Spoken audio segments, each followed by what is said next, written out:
I was at Grandpa's funeral. When the adults weren't looking, I secretly slipped a phone into his clothes. When Grandpa was buried, the phone went into the coffin with him. I just missed him so much. That night I sent a text to Grandpa's phone. The next morning when I woke up, I actually got a reply. My heart nearly jumped out of my chest. I ran to tell my dad, Grandpa might still be alive. We need to open the coffin right now. Dad looked at me like I was crazy. He said the medical examiner did an autopsy after Grandpa died. They even removed and examined his heart. The text must be from some hacker, but I knew better. The message contained something special, a secret code between me and Grandpa. No hacker could possibly know our secret. Dad wouldn't listen to me, so I went to Grandpa's grave alone, my hands shaking as I called the buried phone.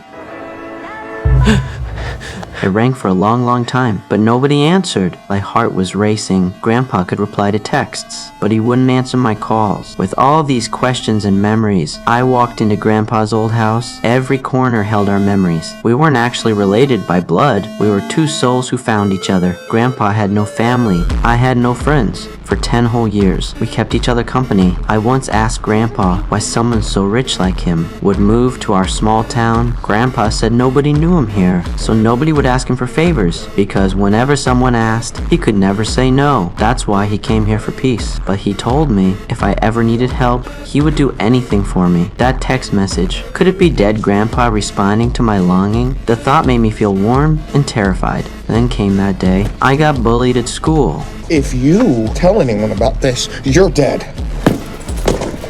Beaten down in a twisted position. My teacher found me just in time and gently cleaned my wounds. That night at home, I called Grandpa's phone again, crying about what happened to me. I'm honestly pretty afraid that this won't end, and I wish that you were here to just give me some advice. The next morning, my classmate told me the bully was dead. My blood instantly froze. What made my skin crawl even more, the bully's death position was exactly like mine when I was beaten, watching his body loaded into the ambulance, his family crying their hearts out. Guilt drowned my entire being. I just complained to Grandpa when I was upset. Now that person was actually dead that night. I lay in bed and called Grandpa again. I need to know if you had anything to do with Kenny Yankovic dying.